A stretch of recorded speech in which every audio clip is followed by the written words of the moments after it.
আজকের ক্লাস ভিডিওতে আমরা আলোচনা করব ইউক্যারিওটিকের ট্রান্সক্রিপশন প্রসেস। দেখো, ট্রান্সক্রিপশন বিষয়টা কিন্তু একই।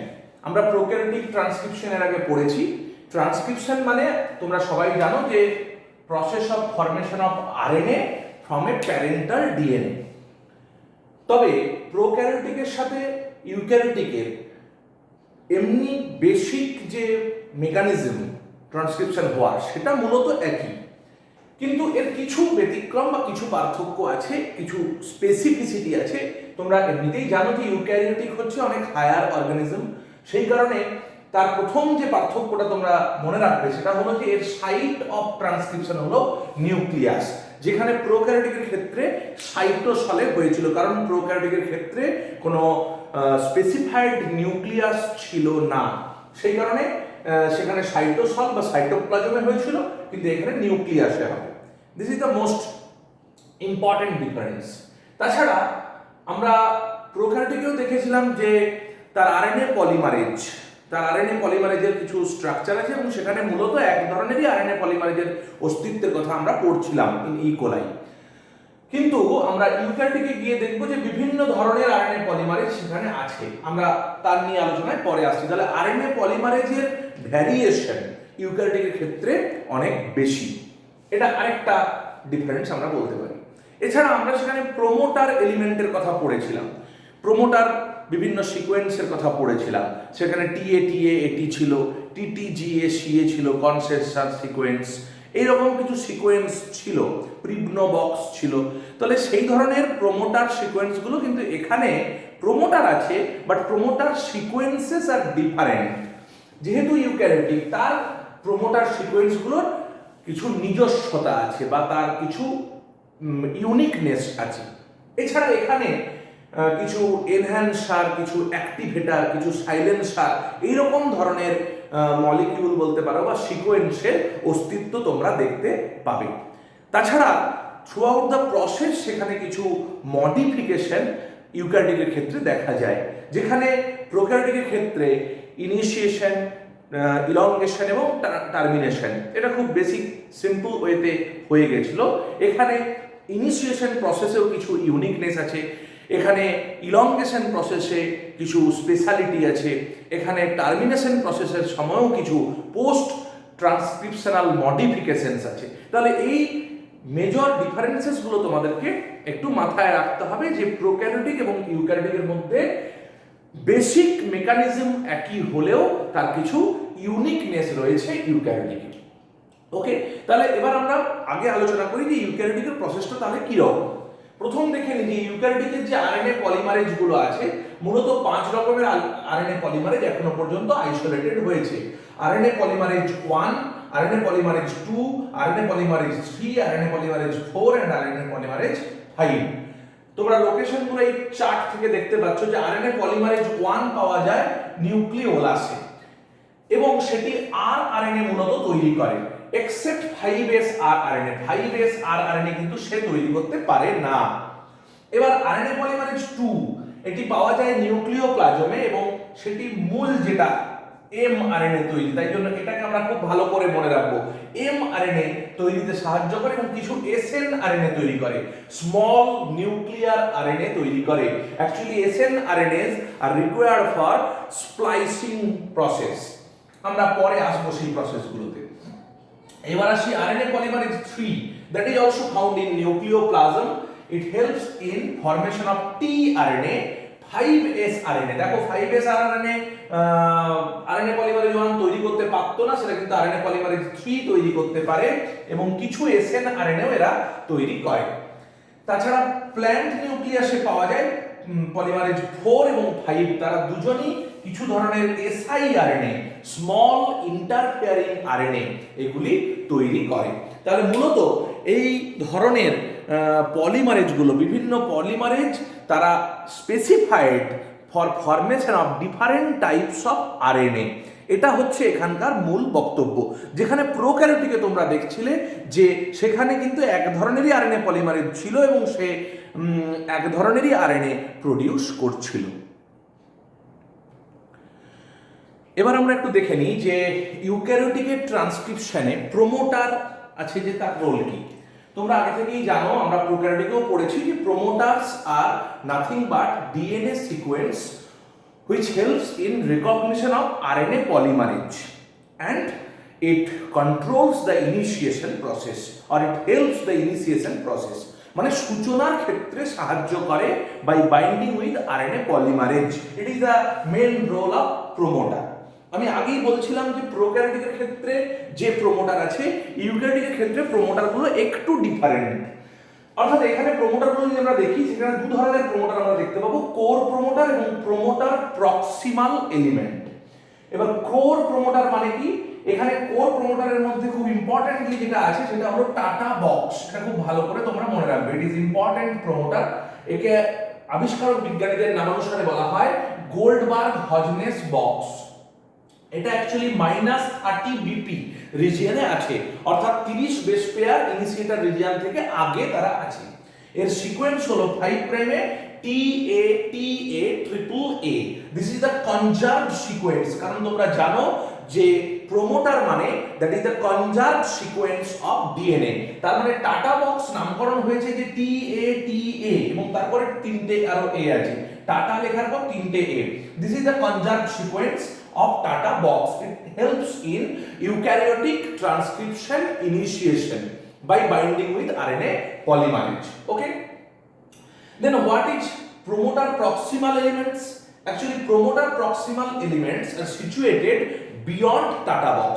মানে টাটা বক্সের পরে যারা আছে, অর্থাৎ 30 বেস পেয়ার এই যে লোকেশনটা এর পরে, অর্থাৎ তোমরা যদি দেখো যে যদি এটা একটা ডিএনএ সিকোয়েন্স হয়, তার যদি এরকম জায়গায় ইনিশিয়েটর রিজিয়ন হয় এবং এখানে ধরো -30 বিপি লোকেশনটা আছে, অর্থাৎ this is the TATA box, তাহলে তার পরবর্তী এই রকম আপস্ট্রিমে যত এলিমেন্ট থাকবে প্রোমোটার, টাটা বক্সটা যেহেতু মেইন প্রোমোটার, তা বাদ দিয়ে টাটা বক্স থেকে দূরবর্তী অঞ্চলে যে সমস্ত প্রোমোটার থাকবে তাদেরকে বলা হবে promoter proximal elements, which are those CAT box, CAAT.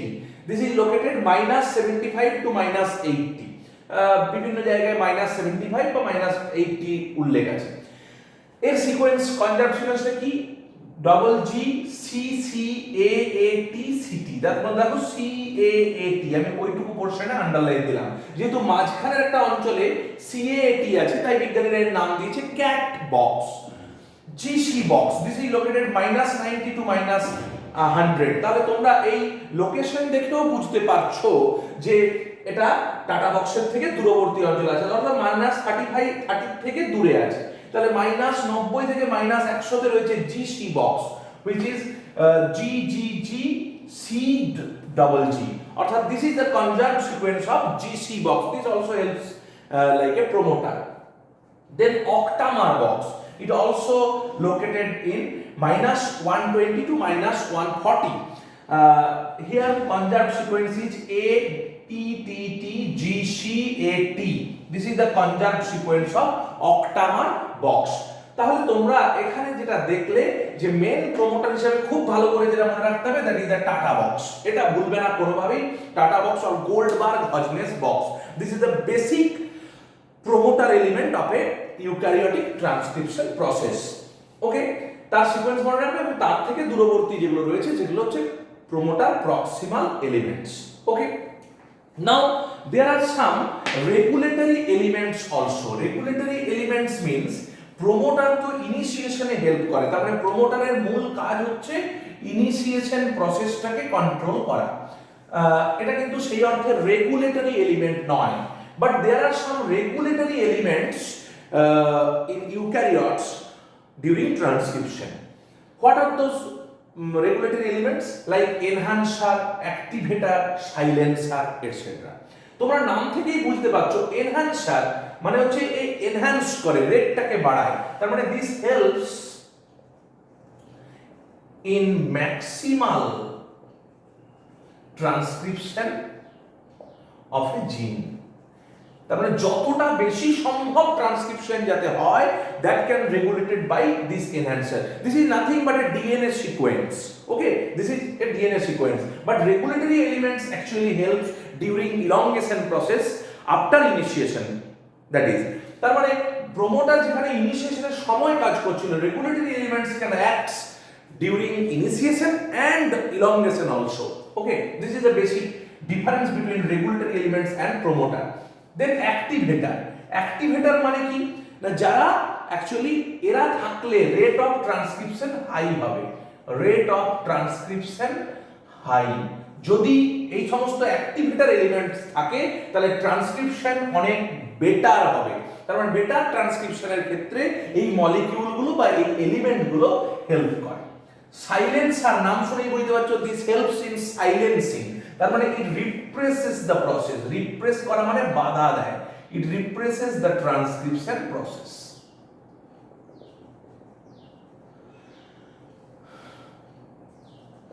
তাহলে সাইলেন্সার হচ্ছে অ্যাকচুয়ালি বাধা দেয়, তার মানে এই এনহান্সার এবং activator they are activating, they are enhancing the rate of transcription, whereas silencer একটু বিপরীত ধর্মী element, it represses the transcription process।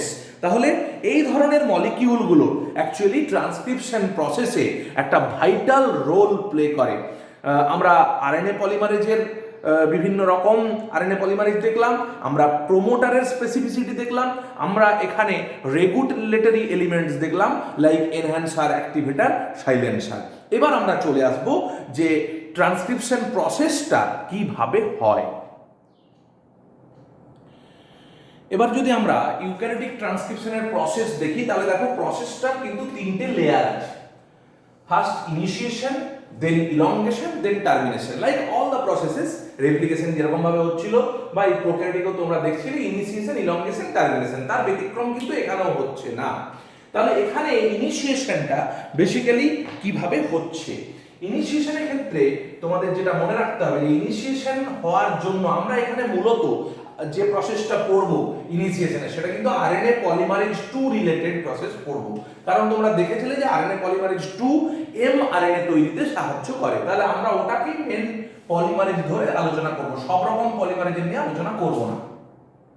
তাহলে ফার্স্ট কি ঘটনা ঘটতে হবে এখানে না, assembly of RNA polymerase 2 with core promoter, মানে কোর প্রোমোটারের সাথে আরএনএ পলিমারেজ 2 বাইন্ড করতে হবে with the help of some জিটিএফস।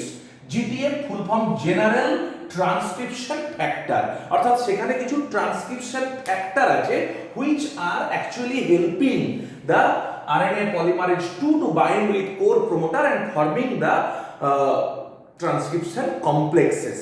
ওকে, তাহলে এটা হলে অ্যাকচুয়ালি এই ঘটনার সাথে কিছু ক্যাসকেড জড়িয়ে আছে, যে ক্যাসকেডটা অনুযায়ী, অর্থাৎ এর cascade means this is the series of events or series of processes or series of steps which are known as cascade. So this cascade mechanism is actually very important for initiation of transcription. So what is this cascade? এবার আমরা একটু দেখে নেব যে eukaryotic transcription ইনিশিয়েশনটা কিভাবে ঘটে।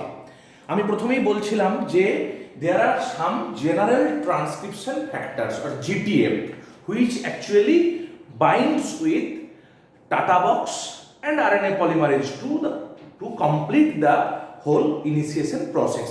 তার মানে তিনটে জিনিস তোমাদের এখানে মনে রাখতে হবে, জেনারেল কিছু ট্রান্সক্রিপশন ফ্যাক্টর আছে, 2 নম্বর প্রোমোটার, যেটা আমরা এখানে মূলত টাটা বক্স নিয়ে আলোচনা করব, তারপরে টাটা বক্স রিলেটেড প্রমোটিং কি করে হয় সেটা দেখব, 2 নম্বর ফ্যাক্টর, 3 নম্বর হচ্ছে RNA polymerase 2। This 3 are mainly important for this process. তাহলে প্রথম স্টেপ আমরা দেখব TF2D, এখানে TF means transcription factor, roman 2 বড় হাতে D, তাহলে TF2D এটা হচ্ছে first GTF, general transcription factor. এই তোমরা যে GTF গুলোর কথা বলছিলাম actually this R GTFs। TF2D প্রথমে কি করে, binds to TATA box, A tata বক্সের সাথে যোগ হয় এবং তৈরি করে একটা initial committed complex that actually start point of initiation process. Okay, TF2D has 2 subunits, one is TBP and next is TAF. TBP means Tata binding protein. It actually recognizes the Tata box, অর্থাৎ tata বক্সকে সে চিনবে এবং তাকে bind করতে help করবে TAF, অর্থাৎ helps to bind TBP with the promoter, অর্থাৎ TAF বা TBP associated factor এই বাইন্ডিং এর কাজটা করবে। তাহলে মূল কথা যেটা দাঁড়াচ্ছে যে TF2D actually binds to TATA box, এটা হচ্ছে step 1 and it helps in the formation of initial committed complex. Okay, then step 2 is TF2A binds to the complex. TF2D TBP-TF এরা যখন বাইন্ড করে গেল তখন তারপরে এলো TF2A।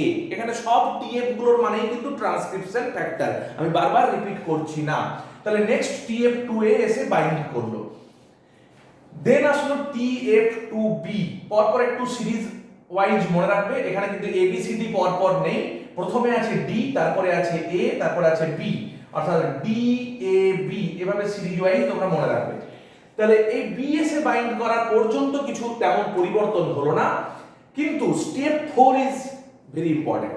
TF2F অর্থাৎ ট্রান্সক্রিপশন ফ্যাক্টর 2F সে RNA পলিমারেজ 2 কে বাইন্ড করালো। তাহলে এটা একটা গুরুত্বপূর্ণ ইভেন্ট। প্রথম গুরুত্বপূর্ণ ইভেন্ট ছিল টাটা বক্সের সাথে TF2D এর বাইন্ড করা। নেক্সট সেকেন্ড ইম্পর্টেন্ট থিং হলো RNA পলিমারেজের সাথে বাইন্ড করা। RNA পলিমারেজকে অ্যাকচুয়ালি TF2F একে আমরা বলি অ্যাকচুয়ালি এসকর্ট প্রোটিন, কারণ সে RNA পলিমারেজ 2 কে এসকর্ট করে নিয়ে আসে to the TATA box side. কারণ তোমরা জানো যে প্রমোটারের কাজ কি, প্রমোটারের কাজ হলো পলিমারেজকে বাইন্ডিং এ হেল্প করা। তাহলে এই TF এই ট্রান্সক্রিপশন ফ্যাক্টরটি অ্যাকচুয়ালি এসকর্ট প্রোটিন, এটা তোমরা একটু মনে রাখতে পারো। কাকে এসকর্ট করছে? ইট এসকর্টস RNA পলিমারেজ 2। এবং আরেকটা কথা মনে রাখতে পারো যে এর ডিএনএ আনউইন্ডিং ক্যাপাবিলিটি আছে, ডিএনএ কে খুলতে পারে, ডিএনএ মেল্টিং করতে পারে, which is very important for the elongation process of transcription. তাহলে TF2F এবং RNA পলিমারেজ 2 যেই বাইন্ড হলো, আমি বলেছি this is the second important event, তার ফলে যেটা তৈরি হলো that is known as minimal transcription initiation complex. অর্থাৎ ইনিশিয়াল কমিটেড কমপ্লেক্সের পর নেক্সট আরেকটা কমপ্লেক্স হলো মিনিমাল ট্রান্সক্রিপশন ইনিশিয়েশন কমপ্লেক্স। তাহলে DAB, তারপরে এলো F, এবং এখানে যেটা এলো RNA পল 2। এটা শর্টে মনে রাখার ক্ষেত্রে তোমাদের এই ফ্লোচার্টটা সাহায্য করবে। D এর সাথে কিন্তু টাটা বক্স, এখানে আমি একটা ছোট করে ব্যাপারটাকে দেখিয়ে দিচ্ছি। তারপরে আসছে TF2E, তারপরে আসছে TF2H। তার মানে F এর পর আসছে E এবং H সিকোয়েন্সিয়ালি। তাহলে DAB FEH এভাবে তোমরা একটু সিকোয়েন্সিয়ালি মনে রাখবে। আর কিছুই নাই, DAB FEH সবগুলোই হচ্ছে ট্রান্সক্রিপশন ফ্যাক্টর, যার মধ্যে এই ইভেন্টটা পর্যন্ত তোমাদের আমি বললাম। নেক্সট TF2E বাইন্ড করলো এবং তারপরে বাইন্ড করলো TF2H, এইটা আবার খুব ইম্পর্টেন্ট। তাহলে এই তিনটে পার্ট কিন্তু খুব ইম্পর্টেন্ট। এক নম্বর টাটা বক্সের সাথে যুক্ত হওয়া ডি এর, দু নম্বর এফ এর সাথে পলিমারেজ 2 যুক্ত হওয়া, এবং তারপরে এইচ, কারণ এইচ এর নামটা একটা সিগনিফিকেন্স আছে। H has TF2H transcription factor 2H has helicase activity, অর্থাৎ রেপ্লিকেশনের সময় তোমরা হেলিকেজ পড়েছিলে, that has DNA unwinding capability, এরও কিন্তু হেলিকেজ অ্যাক্টিভিটি আছে, অর্থাৎ এও ডিএনএ আনউইন্ডিং এর ক্ষেত্রে হেল্প করতে পারে। অর্থাৎ ট্রান্সক্রিপশন বাবল তৈরির ক্ষেত্রে এর একটা সিগনিফিকেন্ট রোল আছে বলে বিজ্ঞানীরা মনে করেন। তাই যখনই TF2H বাইন্ড করে গেল, that is the actually complete transcription initiation complex or PIC, full form pre-initiation complex। তার মানে pre-initiation complex যখনই তৈরি হয়ে গেল, that actually indicates the end point of initiation। তার মানে initiation এখানে ওভার হয়ে গেল। তাহলে in a nutshell তোমাদেরকে যেটা বলতে পারি যে D transcription factor 2D, transcription factor 2A, তারপরে ট্রান্সক্রিপশন ফ্যাক্টর 2B, এগুলো পরপর বাইন্ড করছে। D বাইন্ড করেছিল টাটা বক্সের সাথে, আর সিগনিফিকেন্টলি F বাইন্ড করেছিল RNA পলিমারেজ 2 এর সাথে to form minimal transcription initiation complex. তারপরে এলো E এবং লাস্ট এলো H। এই সিকোয়েন্সটা তোমরা মনে রাখবে, বাকি বিষয়টা খুব একটা জটিল নয়। এবং যখনই H বাইন্ড করলো তোমরা মনে রাখবে that is the formation of pre initiation complex or end point of initiation. তাহলে ইউক্যারিওটিক ট্রান্সক্রিপশন ইনিশিয়েশন প্রসেসটি এইভাবে সম্পন্ন হয়।